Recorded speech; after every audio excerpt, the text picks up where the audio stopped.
dear esteemed guests, distinguished speakers and delegates, it is with great pleasure and excitement that we extend a warm welcome to each one of you to the plenary session of the Global Summit on Life Economy. Today marks the beginning of an inspiring journey, and we are thrilled to have you join us for this momentous occasion. The coming days hold potential for new ideas, meaningful connections, and collaborative endeavors that can shape the future. Our distinguished speakers bring a wealth of knowledge and expertise, and we are fortunate to have them guide us through thought-provoking discussions and presentations. Their insights will undoubtedly ignite intellectual curiosity and spark conversations that will resonate long after this event concludes. As we navigate the complexities of the contemporary world, a new development paradigm has emerged, and it is reshaping the way we perceive, interact with, and contribute to our interconnected global society. The life economy is a holistic approach that transcends traditional economic models, placing human well-being, sustainability, and ethical considerations at its core. In this paradigm, success is not solely measured by financial prosperity, but by the enhancement of the quality of life for individuals and communities for the preservation of our planet. We begin with the first Ideas Forum towards a new development paradigm. In the last few years, the G20 has emerged as a global prime mover for envisioning new ideas and accelerating collective action. In this context, the current development paradigm needs to be revisited as it has accelerated the degradation of nature, exacerbated socio-economic inequalities, and spawned conflicts. Perhaps there is a need to transition from the old paradigm of ownership over nature to a life economy, rooted in a sense of trusteeship to ensure a safe future for the planet and society as a whole. As we stand at the cusp of this new development paradigm, let us embrace the opportunities it presents. By aligning our actions and aspirations with the principles of life economy, we can collectively contribute to a more sustainable, equitable, and harmonious world. This session will be moderated by Professor Sachin Chaturvedi. Professor Chaturvedi is currently Director General of RIS at New Delhi. He works on issues related to development economics involving development finance, SDGs, and South-South cooperation, apart from trade, investment, and innovation linkages with a special focus on WTO. Currently, he is also the Vice Chairman of the Atal Bihari Vajpayee Institute of Good Governance and Policy Analysis, and is also the ex-officio Vice Chairman of Madhya Pradesh State Policy and Planning Commission. Furthermore, he is also the member of the Board of Governors of the Reserve Bank of India. He has authored and edited more than 22 books, apart from contributing several chapters in edited volumes, and also publishing several research articles in prestigious journals. He is also on the editorial board of several journals, including the South Asian Economic Journal. So I request, sir, to please steer the conversation forward. Thank you.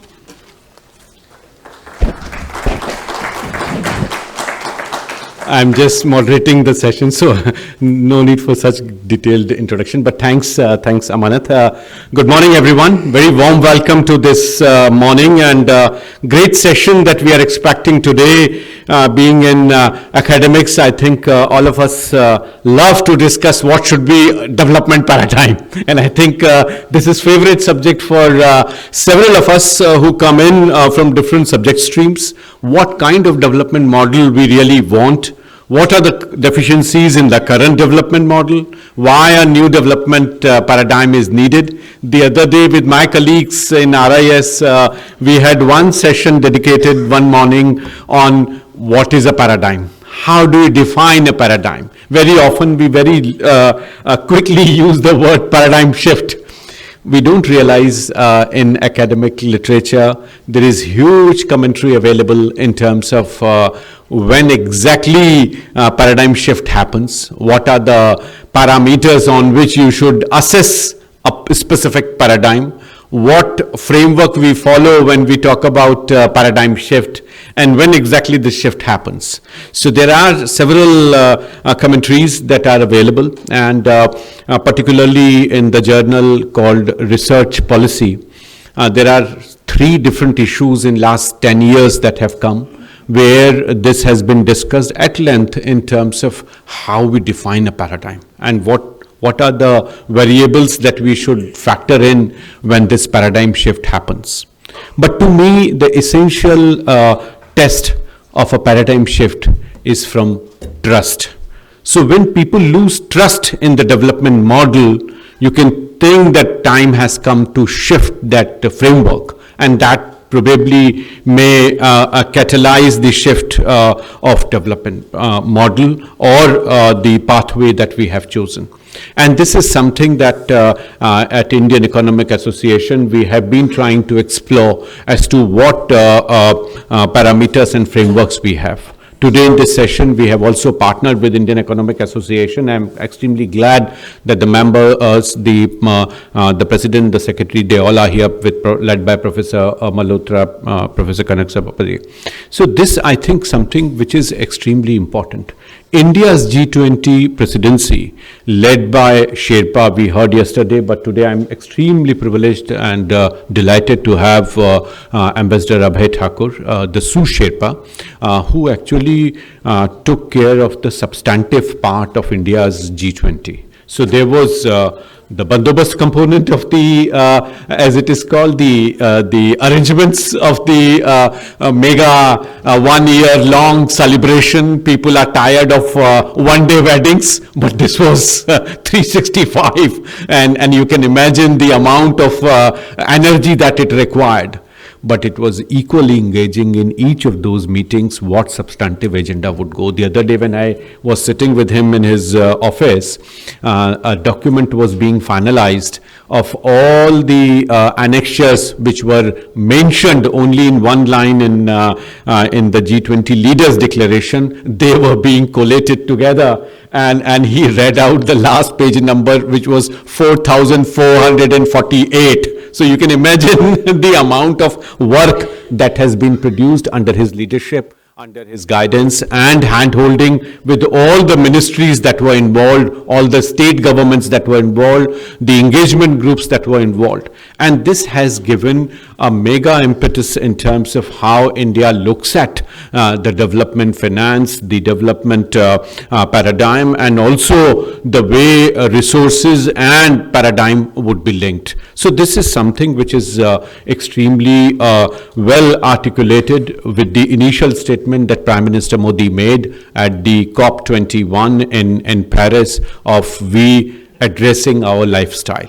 And as I mentioned yesterday, Sherpa emphasized, our idea is that this research group that has come together yesterday and today and for next 2 days would be exclusively focusing on LIFE, lifestyle for sustainable development.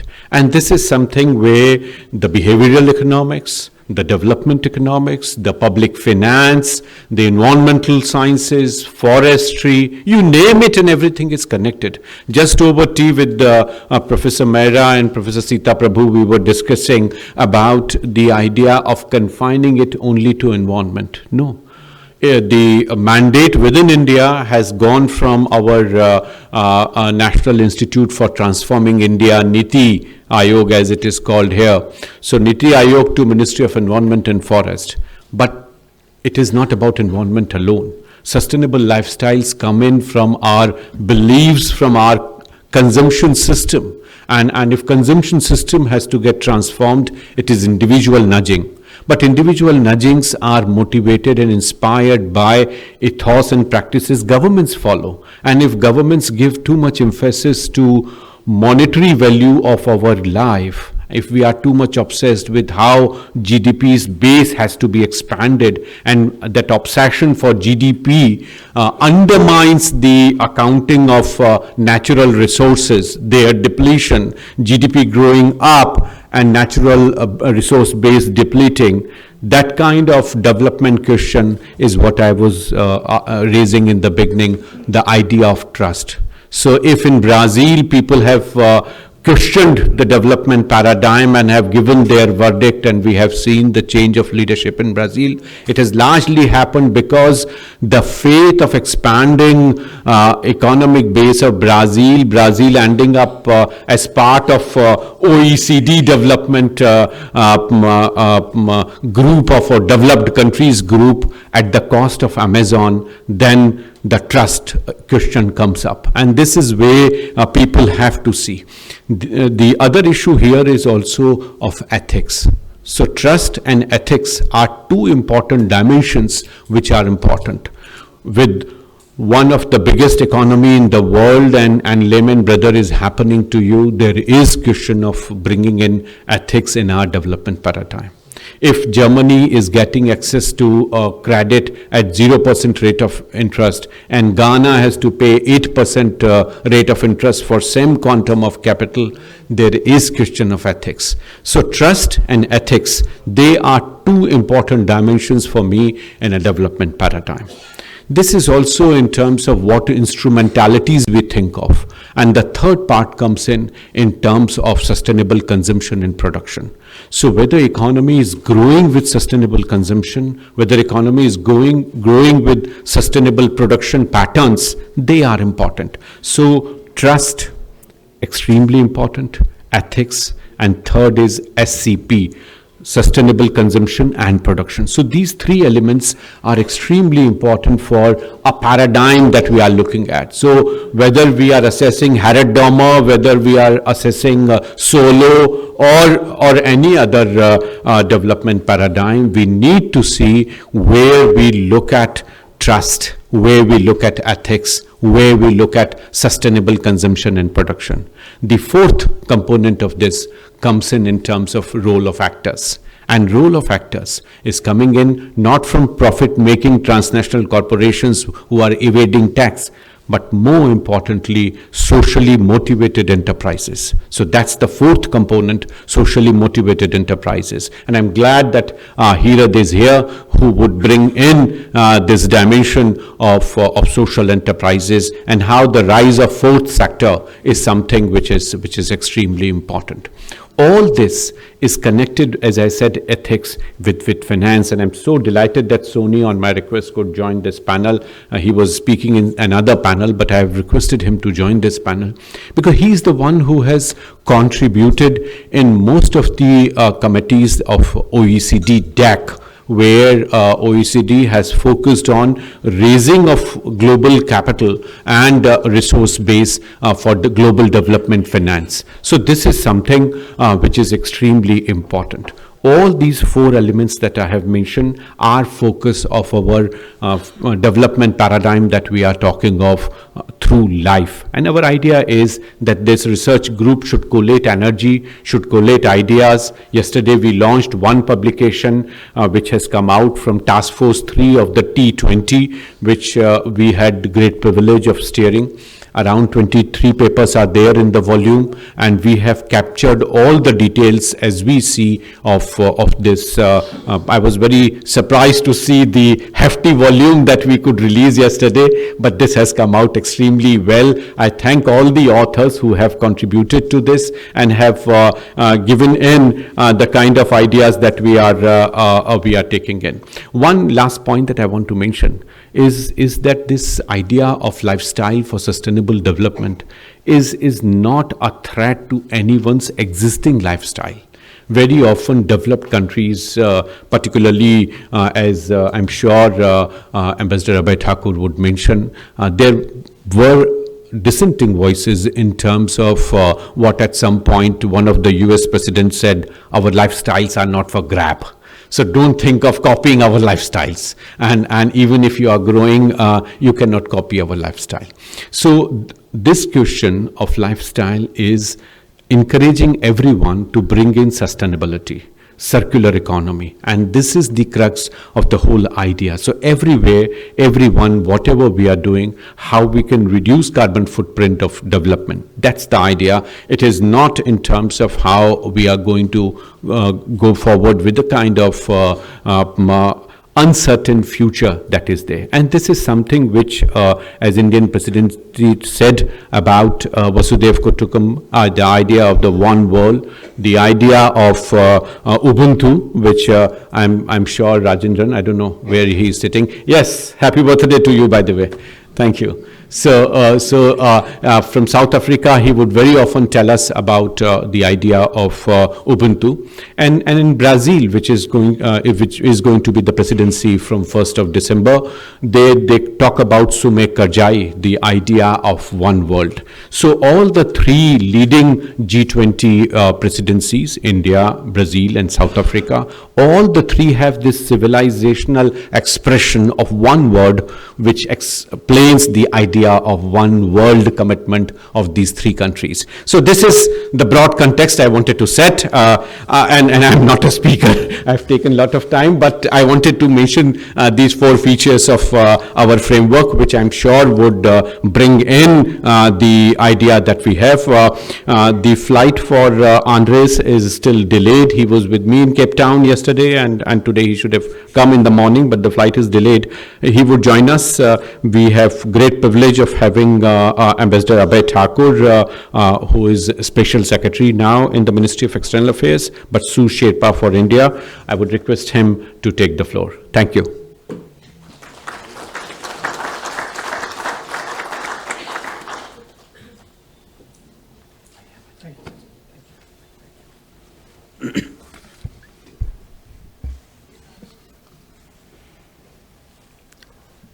Director General Sachin Chaturvedi, my fellow panelists, a very good morning to all of you.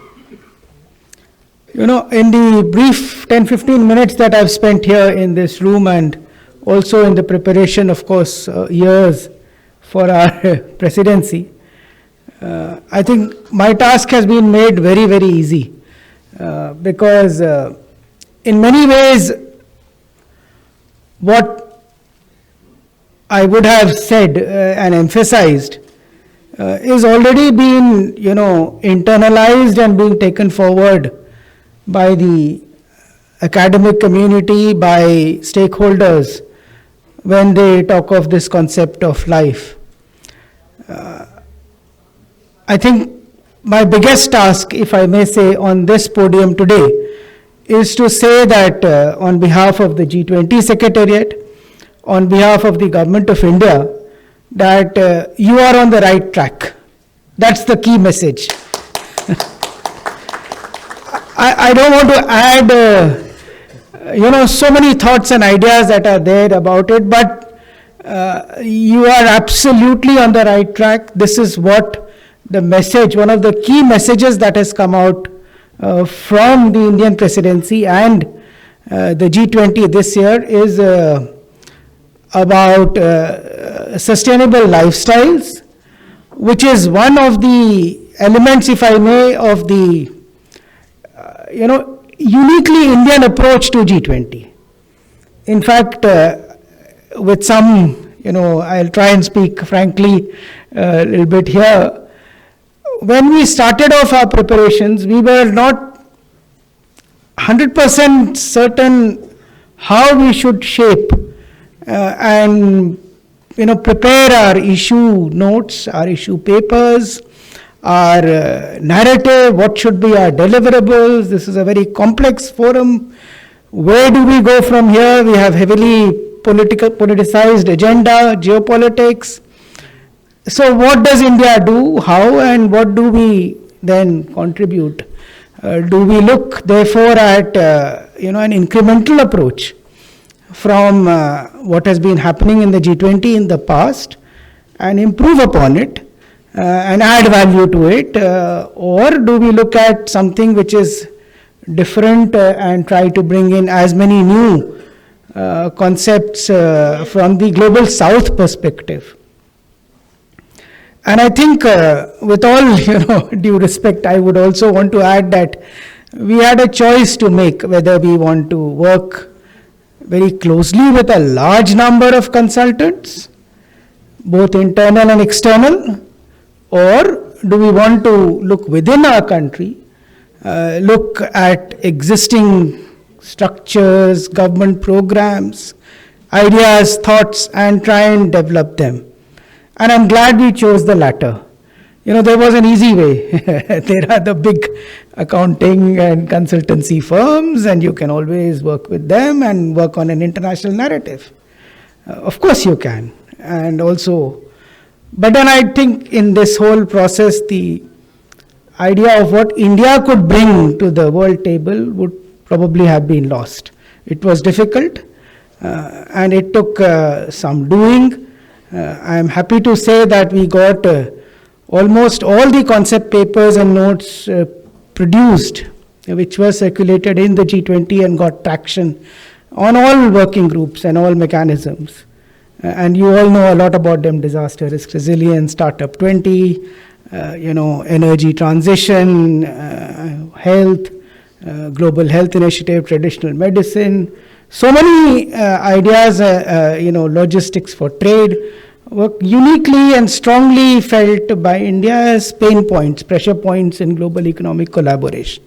And I think we could identify some of them rightly and take them forward. So this is where I would situate, life as something that came out of a lot of internal discussions. And one key thing we always felt was, let us not look at global challenges from the proverbial story about three blind men trying to figure out the shape of the elephant, or looking at it only from parochial vested interest points of view, whether it is, commercial interests when it comes to health, or, purely intellectual property, or when it comes to digital economy. Are we talking only of data security, or are we talking of digital public goods? Similarly, when we are talking of environment and climate, are we talking only of carbon emissions, or are we trying to find a bigger picture which can provide, it has many parts, many moving parts, and therefore try and come out with a comprehensive, fair, equitable solution which will find traction globally. And I think this is, where life got situated, and correctly so. So that's why I have the courage to say from this platform that, you are absolutely on the right track. We must pursue this as a very important priority for the G20 globally, and for the global south, because this is where we think we can do more, add value, and also have the adequate policy space. It's very important, easy to talk about certain phase out of certain types of fuels and so many other things that go with it. But then it's also very important to ensure that adequate policy and developmental space is available to the global south. And that's where came in the Green Development Pact of economic development and green transition can go and should go hand in hand. And that again found a very important place in the G20 Leaders Declaration. So let me say that, congratulate all of you for this globally important ideas forum towards a new development paradigm. I think, in the New Delhi Leaders Declaration, leaders agreed to urgently promote and mainstream life through the Global Summit on Life Economy. The organizers have displayed both urgency and intent in promoting the mainstreaming of life. For this, I should, once again express my deep appreciation to all of you. Our presidency was a pivotal moment in which we successfully displayed our human and institutional capacity for global leadership. Under the Indian presidency, leaders committed to one, collective action for enabling the world to enable sustainable production and consumption patterns, mainstreaming and implementation of the G20 high-level principles on lifestyles for sustainable development. Again, as Sachin ji said, it was not easy.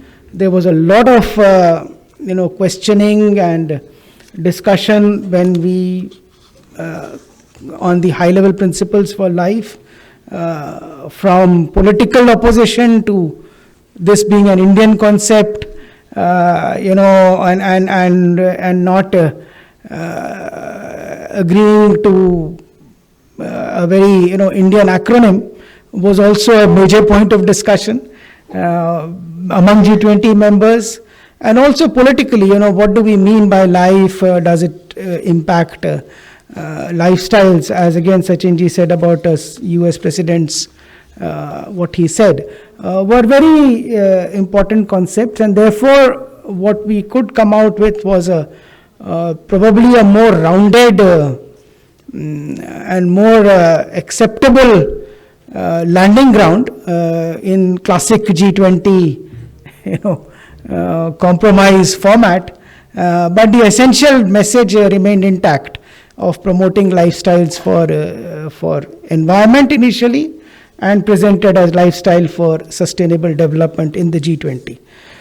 So yes, there have been certain challenges, but we could move forward.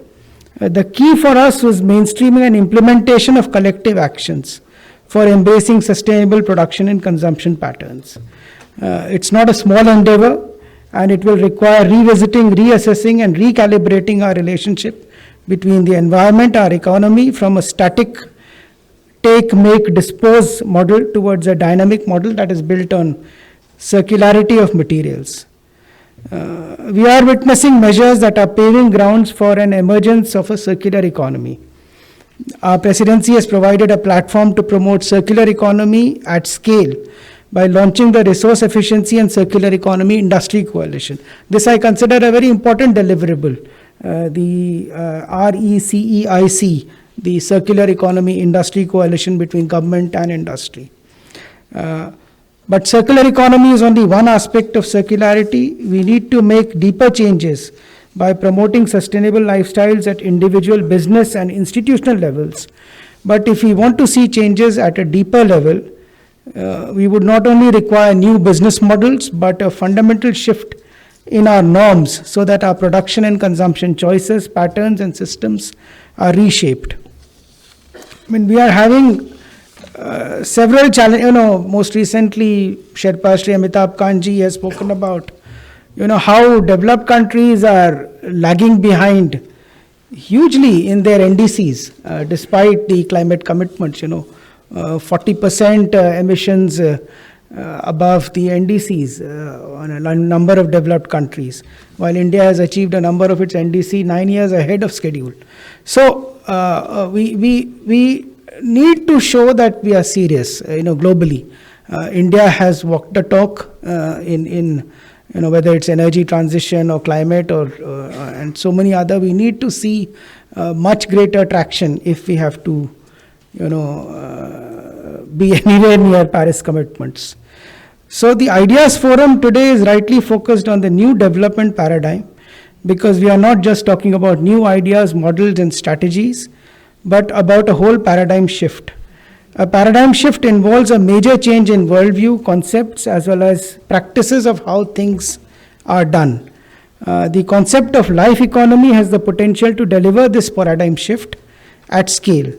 It is very much aligned with the Delhi Declaration's Green Development Pact, through which Prime Minister Modi ji provided us the vision that green transition and economic development go together. The organizers have today highlighted the need to shift away from the old paradigm of ownership over nature to life economy rooted in a sense of trusteeship. We all know about the IEA recent study, which found that Life Initiative for Energy Efficiency alone can globally save $440 billion by 2030. And that will be equivalent to 5% of all spending on fuels across the globe that year. This is just one measure. We would need to see such shifts across the economy. When we talk, and again, I'm trying to develop some ideas here. We talk of economy-wide emission targets. This was a big point of discussion in G20. Not just a national emission target or emission reduction target, but sector-wise emission reduction target. I see many colleagues here who are experts on various sectors. So there is a health sector and the concept of One Health, where what is the contribution of a health sector to carbon emissions and is discussed. In a similar vein, why should we not have sector-wise life targets. I'm giving one, concept. If you can have sector-wise emission targets, we also need to have sector-wise life economy, objectives at least. And it's very important that this G20 is sort of flowing into the discourse in COP28. I think I feel, quite proud that for once and very clearly, it's G20 which is on the lead on these issues and not, COP. In a sense, what we are looking at as the deliverables of COP are, tripling of renewable energy, doubling of global energy efficiency, life, and all of this have come out of G20. So this is yet another major, evidence and reason for the success of Indian G20 presidency, because it's already shaping global issues, in a big way. If the deliverables that came in the G20 are pretty much going to be the same at COP28, of course, it's a hugely welcome endorsement of the larger forum of UNFCCC, and therefore it's the right proof that we are on the right track, not only domestically and within the government of India, but in terms of global discourse as well. So when delegates at COP28 will take on the task to agree on doubling of average global rate of energy efficiency improvement by 2030, they will have a choice to send a signal to the market to promote processes and materials that enhance energy efficiency in an ongoing manner. Such a confluence, if achieved, would not only expand energy access or reduce energy bill, it will also create jobs, decrease air pollution, and reduce dependence on fossil fuel imports. The concept of life economy should strive to maximize such synergies if we are to see a paradigm shift in action. The building and transport sector are also ripe for witnessing life economy. Again, when it came to the Urban 20 engagement group, when it came to the sustainable finance work stream of the finance track, building cities of tomorrow and financing cities of tomorrow was a major priority and agenda item in this forum. We could see that promoting sustainable urbanization is the need of the hour. Tapping the potential of green hydrogen for decarbonizing our hard-to-abate sectors is seen as a huge business opportunity.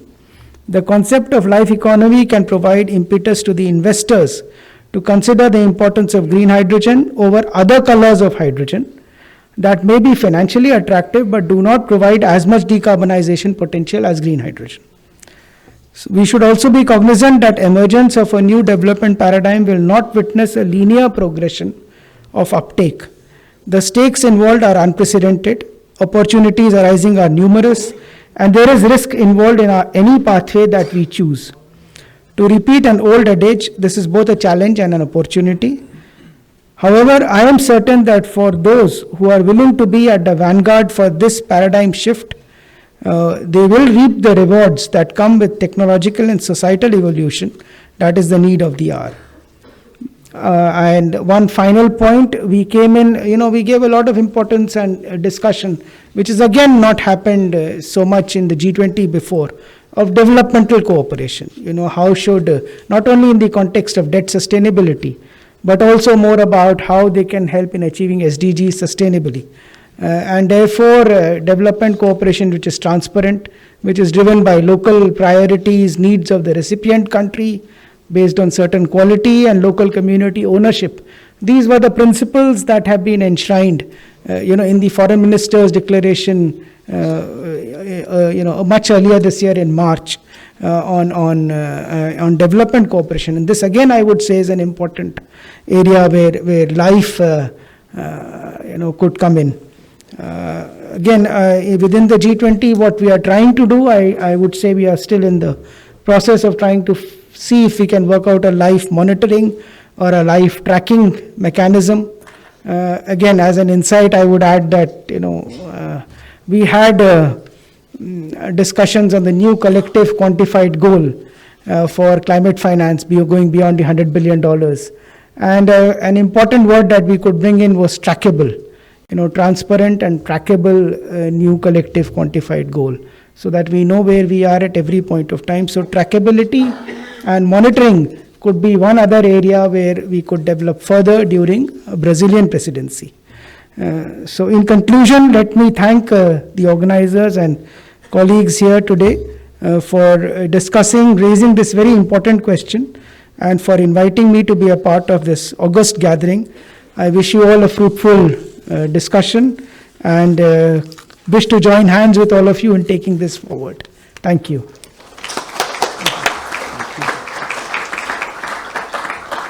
Thank you. Thanks a lot, Abhijit, for not only sharing with us what happened and how it happened. As you can make out, as his job requires, he's a very nuanced speaker who nuances things, and you have to hear him very carefully, not only to understand what he's saying, but what he's not saying. So he is absolutely important to hear him with lot of attention. He has mentioned, and I think one point that has come up is something which is important, and that is where we. Andres, please come. Big hand to Andres, who is landing straight from his flight. So thank you. Thanks, Andreas. Please come in. So one important point that Abhijit has made is in terms of our focus, and that I think for researchers here is extremely important, is to focus on sectoral work. And I think our research network here with the gallery being launched, I was discussing with Tadasji, we can focus on sectors that are important. And I'm so glad that today we have those sectoral experts, and I was just thinking more in terms of what work Professor Mustafizur and Famida both are leading in terms of POSH. They all are working on the broad macro policy. So from Bangladesh, from Nepal, we have this gravitas. Professor Pikrel is there, Shambar Pikrel is here, who has been focusing on the broad trade engagement that is there. Dr. Kalpana Shastri is here from agriculture background, where she has been focusing on agriculture. Dr. P.K. Anand is there. I think it is also important for us to bring in the development economists and people who are here. Professor Naren Pani is here. I think this group can really contribute at the broad sectoral level as we move forward. And his figure of $4.5 billion, you said? $450 billion, the figure that he said, IEA study on saving only on energy front. So if we adopt life principles, the energy sector itself can save this huge amount of money. So even if we do that, and that also goes to you, KJ, on the innovation front, what is it that we can do if we adopt life principle and do the innovation work that is required? The Ruby, same can go for the health sector. So I think a very big message has come from Ambassador Abhay Thakur in terms of getting more into the sectoral part of our work and take that idea forward. I'm extremely delighted. We are now joined in by Sherpa of OECD, but let me first invite Ambassador Martin, who is the G77 voice and has been articulating the position for developing countries. As you know, there is a big discussion in G77 on how the new development paradigm that has come up during the G20 presidency of India is taken forward. In New York, we are planning to hold a roundtable discussion with G77 Secretariat on issues that are related to this new development paradigm. So that we would do. But at this point, one of the most assertive and very well appreciated ambassador in Delhi, who has been very popular in all academic circles, let me invite Ambassador Martin for his remarks this morning.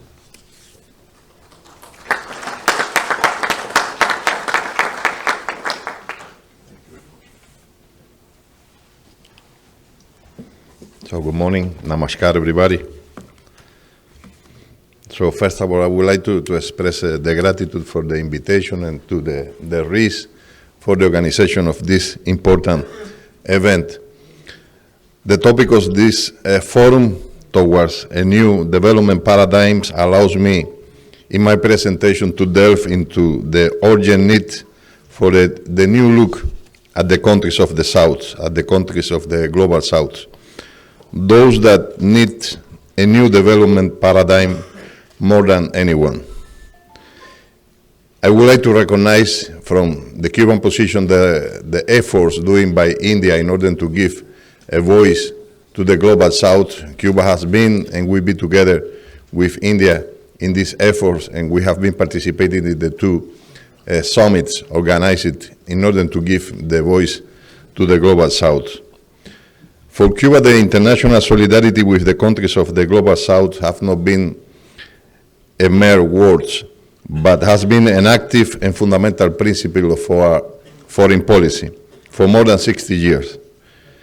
In this way, Cuba have always supported the defense of the freedom, independence, and self-determination of the people, as well as we have been provided unconditional help in health, education, construction, contributing to the economic and social development of these countries. During the period of the people's struggle for the independence against the colonialism, we did not hesitate for a second to support them, both in the multilateral international levels, but also we offer our direct support in the struggle against colonialism on several countries and continents, of which perhaps I should mention our contribution to the end of the apartheid regime in South Africa. We are proud of the history of the Cuban International Medical Corporation. In 60 years, more than 600,000 Cuban doctors and health professionals have been working in 165 countries. Through these 6 decades, it is worth mentioning distinctive moments such as the development of the comprehensive health program, which involved sending medical brigades to remote and difficult to access places. Another outstanding program was the Miracle Operation, through which more than 3 million people in 34 countries recovered their vision or improved their eye health. A transcendental event has been the creation of the international contingent of doctors specialized in disaster situation and serious epidemic, Henry Reef. They were called angels in West Africa when they challenged Ebola.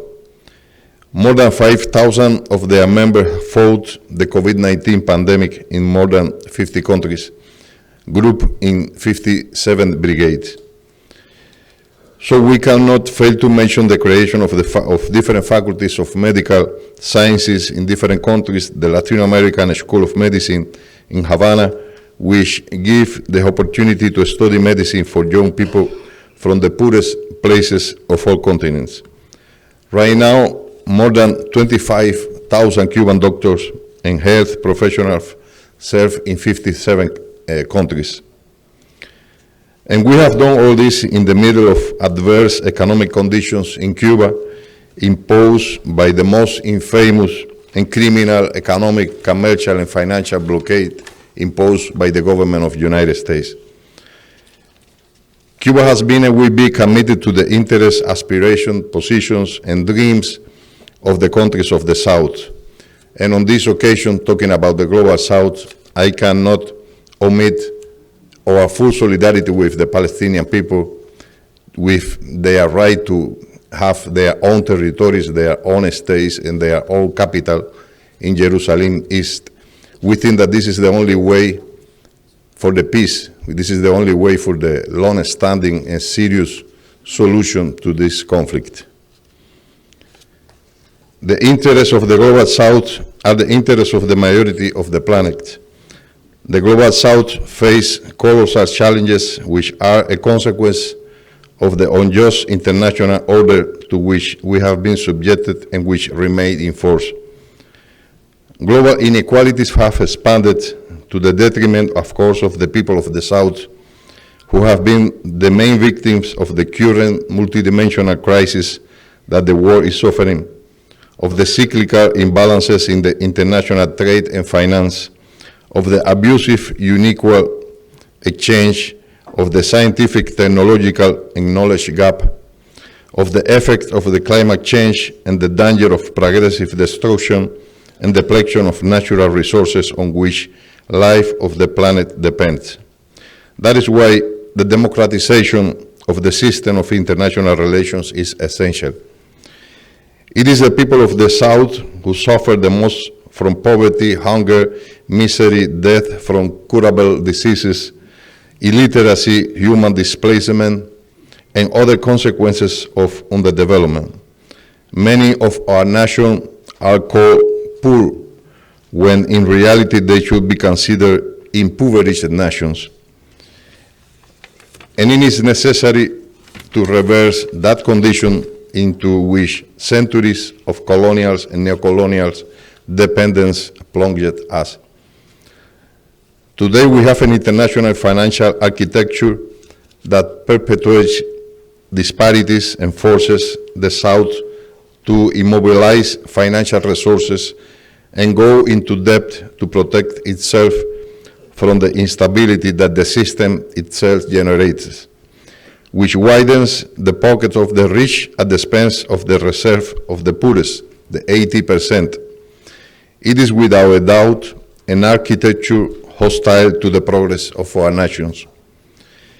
Cuba's commitment to the Global South has been renewed this year by chairing the Group 77 and China.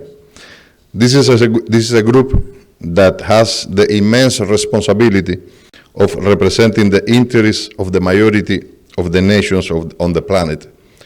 There are 134 countries where 80% of the world population live. The summit of the Group of 77 in China, held in Havana last September, demonstrated the urgent need for a new look at the Global South and the urgent need for a new global order, more inclusive, more humane, fair, and equitable. Perhaps the most eloquent words during the summit in Havana were those of the General Secretary of the United Nations, Antonio Guterres, when he stated very clearly, the world is failing developing countries. The summit was emphatic on the need for an urgent and profound reform of the international financial architecture, giving the nations of the South equitable access to the finances necessary to achieve the sustainable development goals. The unilateral coercive measures that are applied today to many of our countries were strongly condemned, and the members of the group committed to increase effort to demand the elimination of these measures that are contrary to the international law and the Charter of the United Nations. The Havana Summit also paved the way to the third Summit of the South in Kampala, Uganda, and next December 2nd, Cuba, as a president of the Group 77, will organize the summit of the leader of the G77 in China within the framework of the COP28 in the United Arab Emirates, those becoming the first COP to host a summit of the group.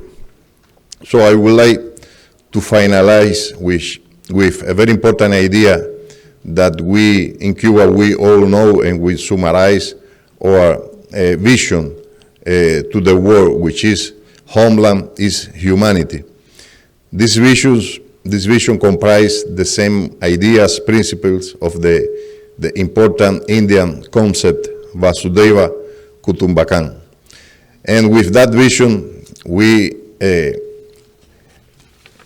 state that the only way for the future is a new world order, a new world not only possible and necessary to all of us. So thank you very much. Dagneva. Thank you.